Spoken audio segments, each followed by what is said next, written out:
Memuji memuliakan nama Tuhan, kita naikkan lagu pujian Senisal Sang Bangsa Raja. Aku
remaja yang dikasihi oleh Tuhan, puji nama Tuhan, kita telah mendengarkan pujian penyembahan dari teman-teman kita.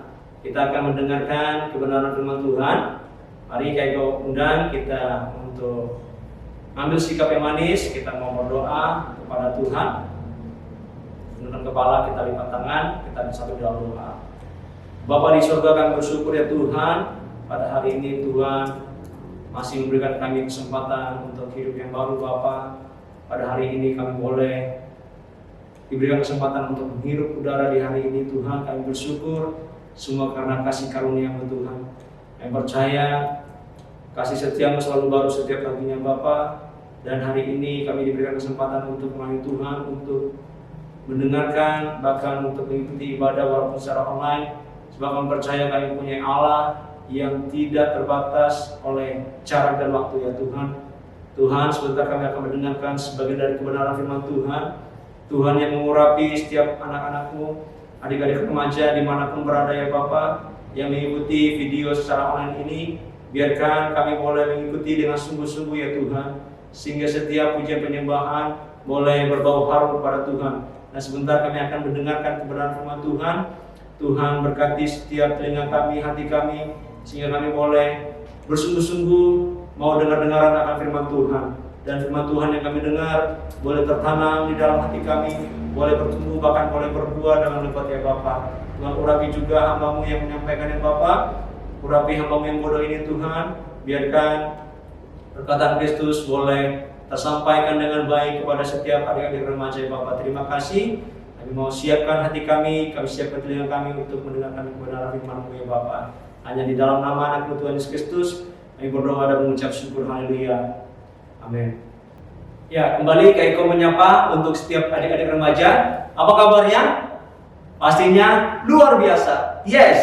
Ya, Kak Eko percaya adik-adik remaja semua di dalam keadaan sehat dan diberkati Tuhan, dan keadaannya pasti luar biasa. Tidak lupa, tidak bosan-bosannya Kak Eko mengingatkan untuk semua adik-adik remaja untuk tetap menerapkan protokol kesehatan 5M ya. Ya, dimanapun kita berada, kita harus menjaga kesehatan kita. Kita percaya penyertaan Tuhan sempurna di dalam kehidupan kita, tetapi kita juga harus mengerjakan bagian kita untuk menjaga kesehatan. Oke? Siap untuk mendengarkan kebenaran firman Tuhan? Amin?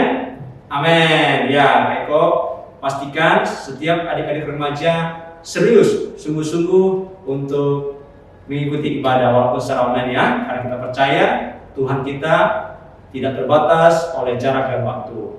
Amin. Oke, mari kita akan memulai untuk mendengarkan sebagian dari kebenaran firman Tuhan. Tema kita minggu ini yaitu mengenai berpikir positif. Ya, mungkin adik-adik remaja sebagian sudah bisa mengetahui apa maksudnya berpikir positif. Ya, kita buka di dalam Bilangan 13 ayat 27 sampai dengan 33. Bilangan 13 ayat 27 sampai dengan 33. Ya, Kak Iko akan membacakannya untuk kita semua. Mereka menceritakan kepadanya, kami sudah masuk ke negeri kemana kau suruh kami, dan memang negeri itu berlimpah-limpah susu dan madunya, dan inilah hasilnya. Hanya bangsa yang diam di negeri itu kuat-kuat, dan kota-kotanya berkubu dan sangat besar. Juga keturunan Enak telah kami lihat di sana. Orang Amalek diam di tanah Negeb, orang Het, orang Yebus, dan orang Amori diam di pegunungan, orang Kanaan diam sepanjang laut dan sepanjang tepi sungai Yordan. Kemudian Kaleb mencoba menenteramkan hati bangsa itu di hadapan Musa, katanya, tidak, kita akan maju dan menduduki negeri itu, sebab kita pasti akan mengalahkannya. Tetapi orang-orang yang pergi ke sana bersama-sama dengan dia berkata, kita tidak dapat maju menyerang bangsa itu karena mereka lebih kuat daripada kita. Juga mereka menyampaikan kepada orang Israel kabar busuk tentang negeri yang diintai mereka dengan berkata, negeri yang telah kami lalui untuk diintai adalah suatu negeri yang memakan penduduknya. Dan semua orang yang kami lihat di sana adalah orang-orang yang tinggi-tinggi perawakannya. Juga kami lihat di sana orang-orang raksasa, orang Enak yang berasal dari orang-orang raksasa, dan kami lihat diri kami seperti belalang, dan demikian juga mereka terhadap kami. Baiklah adik-adik, ya tadi kita sudah membaca di dalam Bilangan 13 ayat 27 sampai dengan 33. Ya, di sini dikisahkan tentang 12 pengintai yang diutus oleh Musa ke tanah Kanaan. Ya, pada saat itu bangsa Israel yang dipimpin oleh Musa, mereka sedang berada di padang gurun Paran. Ya, para pengintai ini dikirimkan atas perintah Musa untuk melihat atau untuk mengintai apakah tanah Kanaan yang akan mereka tuju itu, yang dijanjikan Tuhan itu benar-benar baik atau tidak, subur atau tandus. Ya, apakah penduduknya banyak atau sedikit? Apakah mereka itu galak atau ramah, atau mereka itu besar-besar atau badannya kecil-kecil? Ya, apakah mereka hidup seperti pengembara di dalam perkemahan, atau sudah mapan dengan mempunyai benteng-benteng pertahanan yang kokoh? Ya, itulah tujuan Musa mengirimkan 12 pengintai. Yang dikirimkan Musa ini, 12 pengintai ini, bukan orang sembarangan adik-adik. Ya, mereka tidak orang-orang yang biasa-biasa saja, tetapi mereka adalah para kepala-kepala dari masing-masing suku-suku Israel. Ya, kita tahu bahwa suku-suku Israel ada berapa? Bukan satu, ada 12. Ya, benar.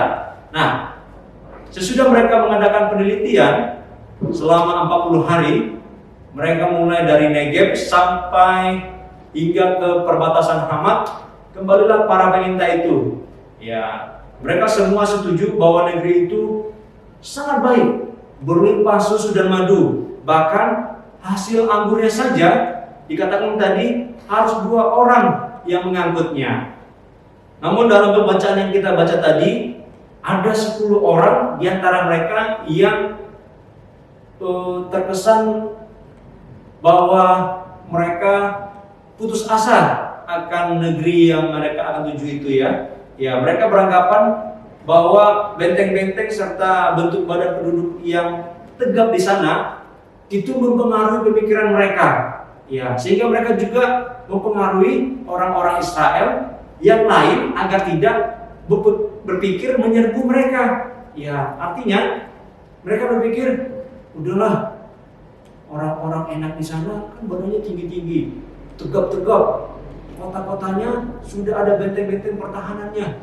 Aduh, daripada kita sama-sama pergi menyerang di sana, menyerbu kota itu, nanti kita mati, ya kita mati konyol, mati sia-sia. Nah, jadi 10 orang ini berpikiran negatif, ya. Mereka mempengaruhi orang-orang Israel dengan menambah cerita, menambah-nambahi. Ya, kalau di zaman modern ini itu biasa disebutkan dengan gosip.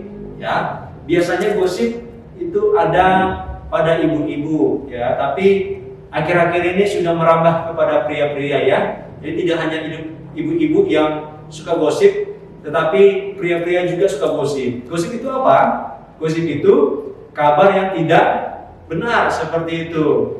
Ya, di dalam Bilangan 13 ayat 32 tadi dikatakan mereka menyampaikan kepada orang Israel kabar busuk tentang negeri yang diintai mereka tadi. Ya, tadi mereka ada 12. Jadi di antara 12 itu 10 di antara mereka menyampaikan kabar busuk yang berkata, negeri yang telah kami lalui untuk diintai adalah suatu negeri yang memakan penduduknya.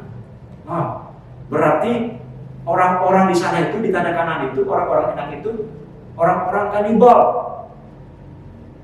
makan sesama manusia, ya, memakan penduduknya. Dan semua orang yang kami lihat di sana adalah orang-orang yang tinggi-tinggi perawakannya, ya.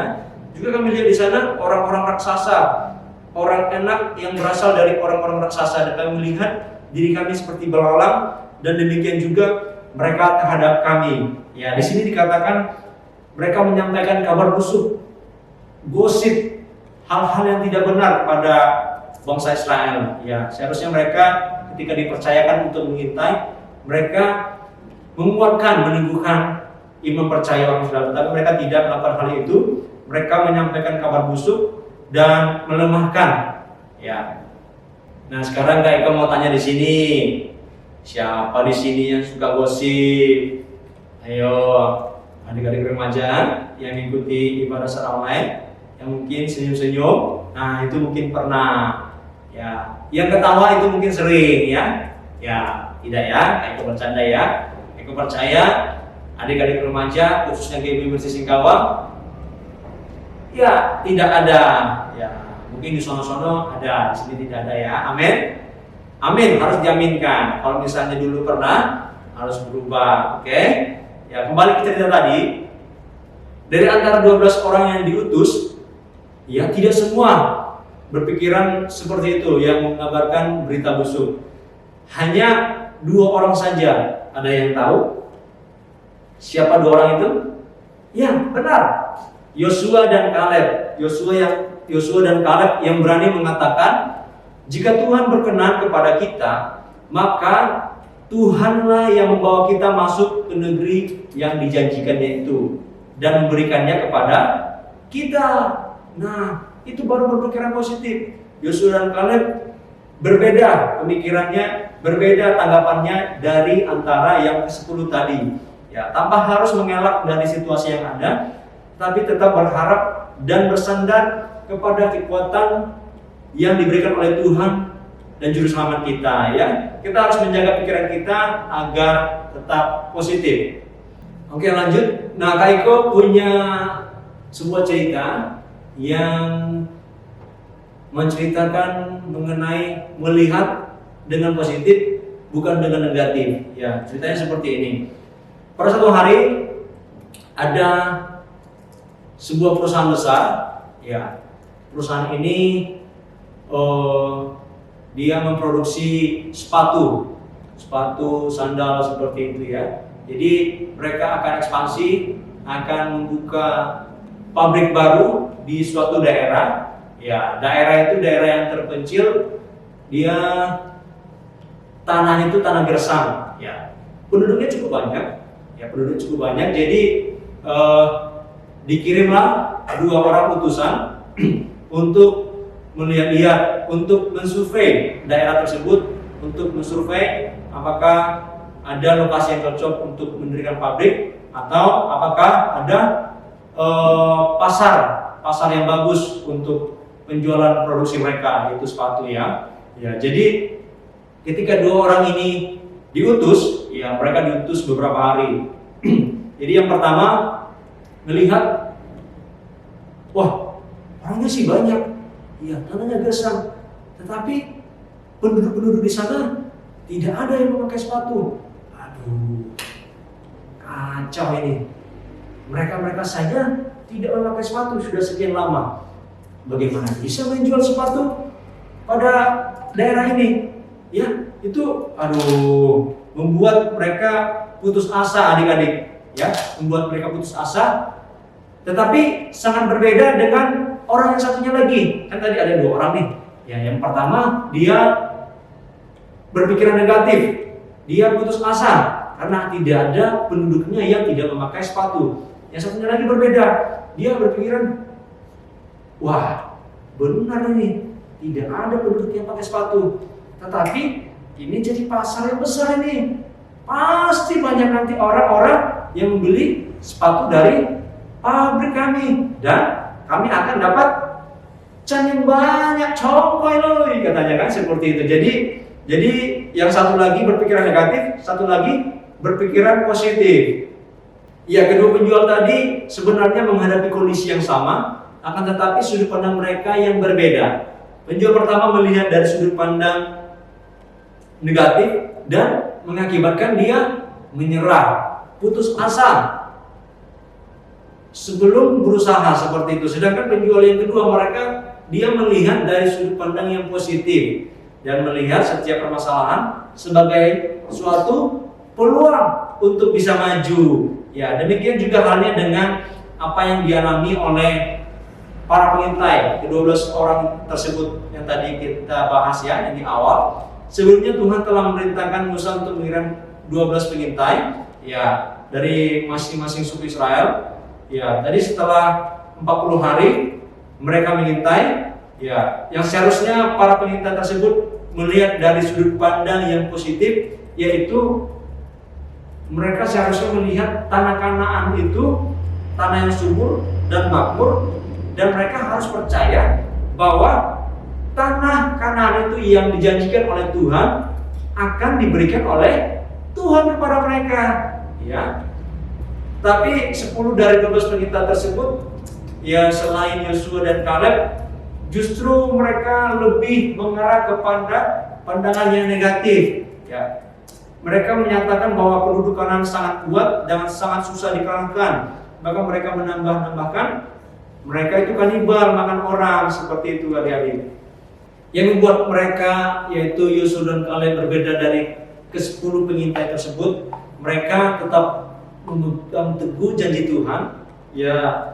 Awalnya Tuhan memang menjanjikan, dan Tuhan benar-benar menjanjikan bahwa tanah Kanaan itu akan menjadi miliknya bangsa Israel, seperti itu. Dan itulah yang dipegang teguh oleh Yosua dan Kaleb ya, yang sudah dijanjikan Tuhan kepada mereka, suatu tanah yang berlimpah-limpah susu dan madunya.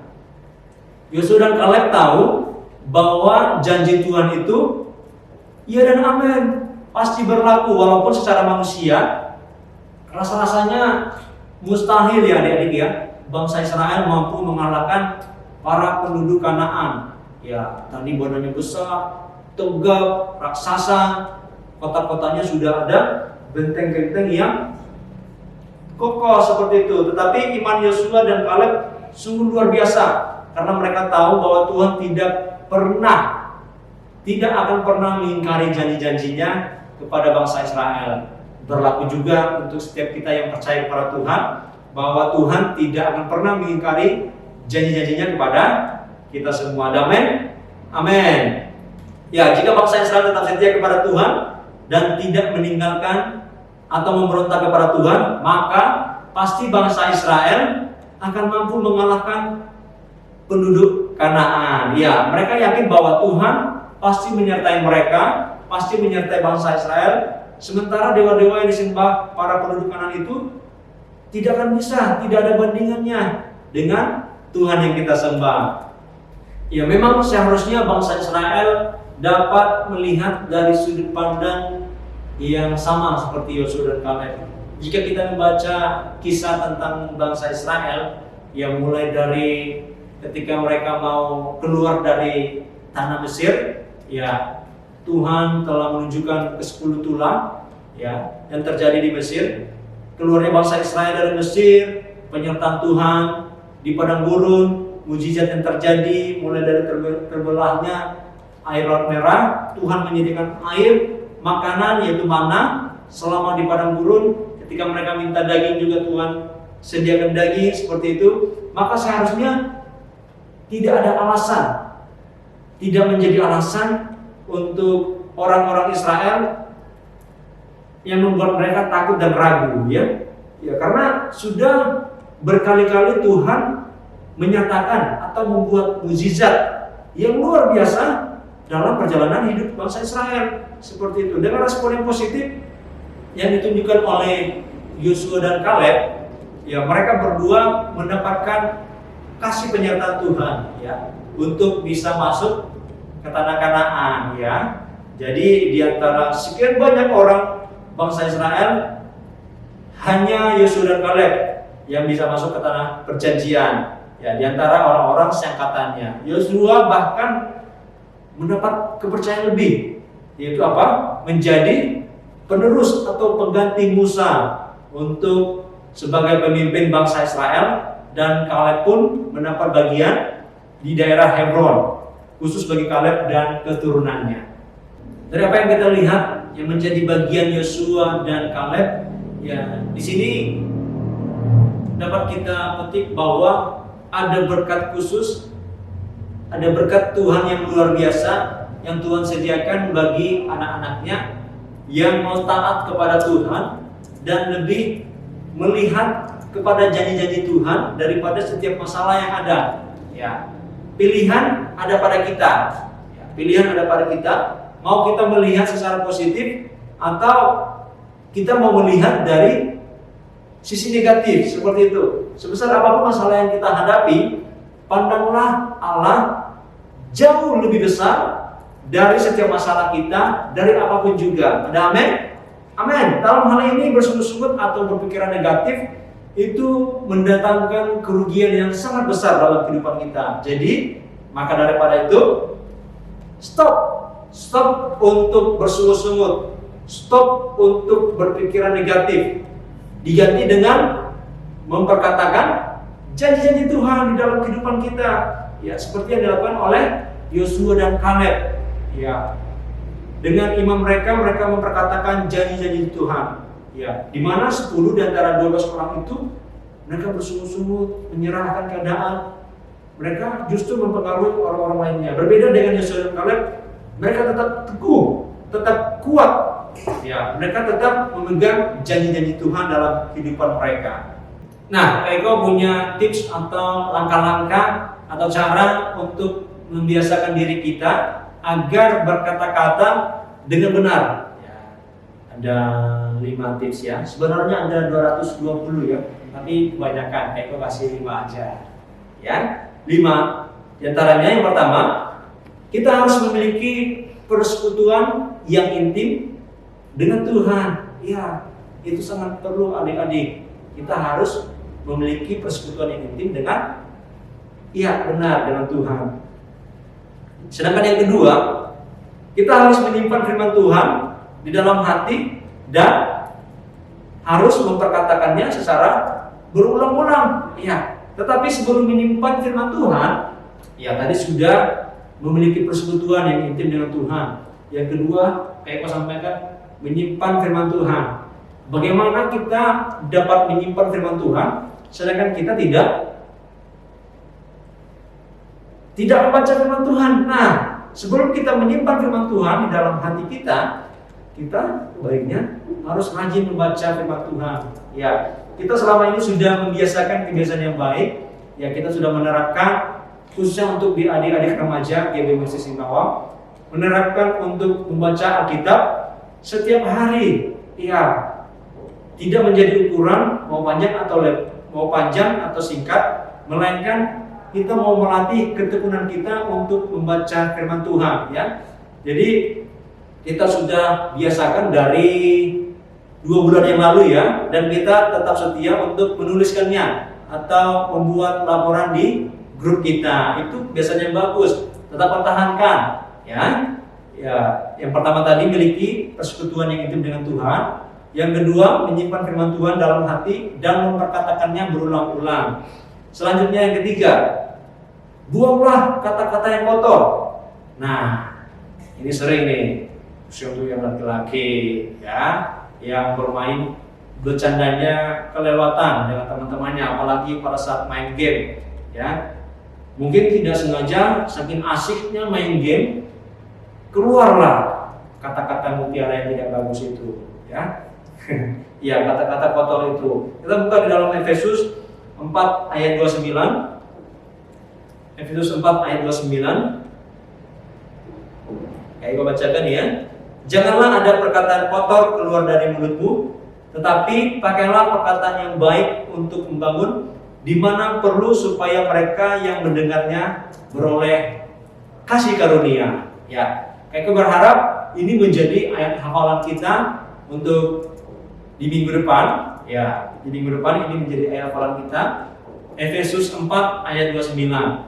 Ya, kayak mengucapkan terima kasih untuk adik-adik remaja yang ketika mulai dari 2 minggu lalu kita melakukan ibadah secara online, dan Eko ada berikan ayat hafalan, dan ada adik-adik remaja yang mengirimkan video ketika mereka menghafalkan ayat hafalan mereka. Itu Eko kasih 2 jempol, ya luar biasa sekali. Ya, Eko ucapkan terima kasih. Dan ini untuk hafalan kita di minggu yang akan depan, Efesus 4 ayat 29. Oke, yang keempat, langkahnya adalah mintalah tuntunan Roh Kudus untuk menyertai setiap perkataan kita, setiap tindakan kita harus meminta tuntunan dari Roh Kudus, ya, karena kita adalah manusia lemah, kita tidak bisa hidup tanpa penyertaan Tuhan.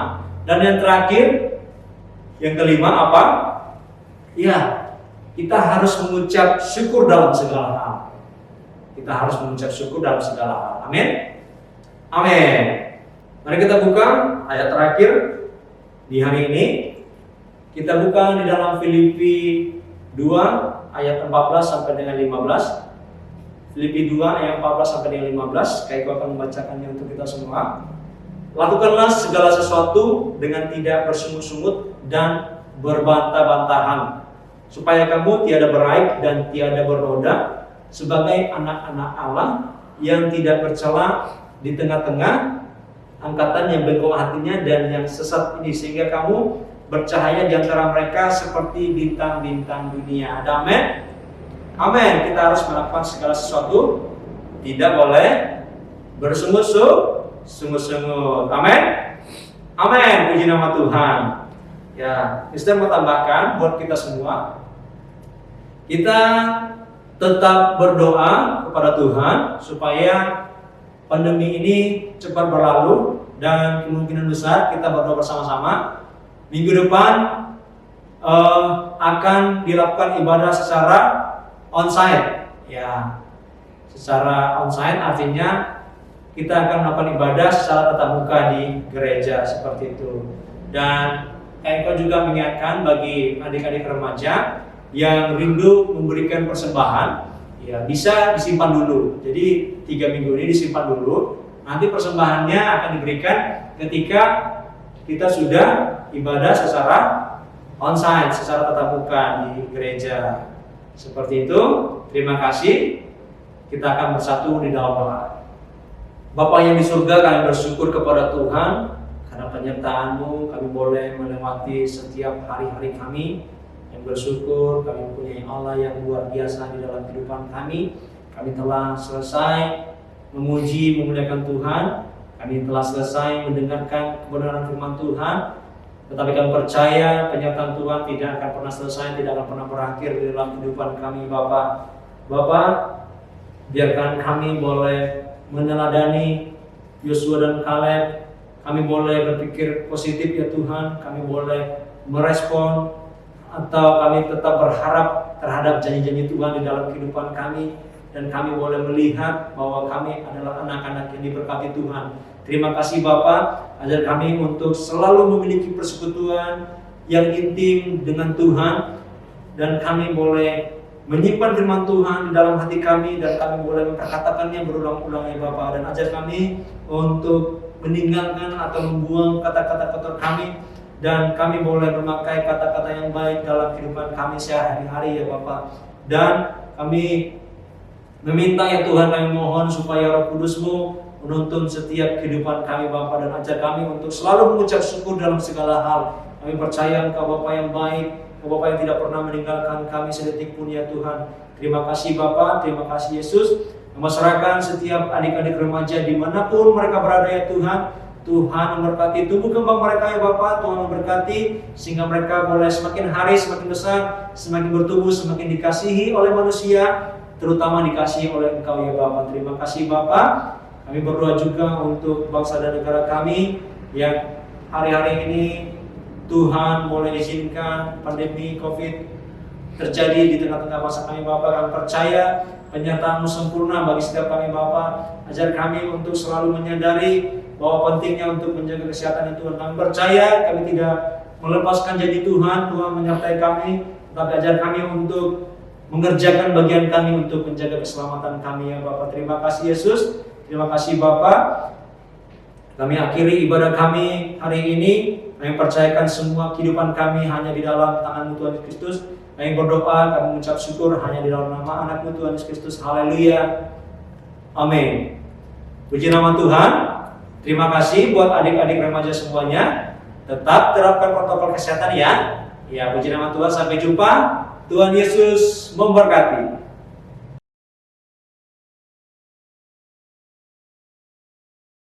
Matius pasal 28 ayat 20.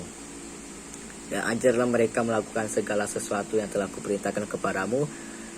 Dan ketahuilah, aku menyertai kamu senantiasa sampai kepada akhir zaman. Matius pasal 28 ayat 20.